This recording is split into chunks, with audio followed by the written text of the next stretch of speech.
अपने से समझा के दिल अपने से रोलिला। ई दिलवा बाबूर माने जब रउआ के और से बोलेला। ई दिलवा बाबूर माने जब रउआ के और से बोलेला।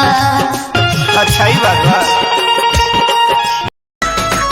अखिए से प्यार भइल अखिए में राखिले लौके लूना छनु भरता एने ओने झाकिले तोहरी दीवानाई हवा पारे बोल के तोहरी दीवानाई हवा पारे बोल के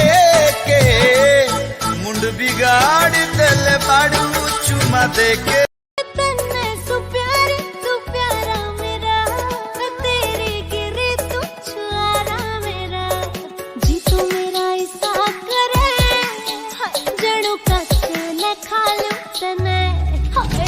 केहू के नसीबी टूटल होई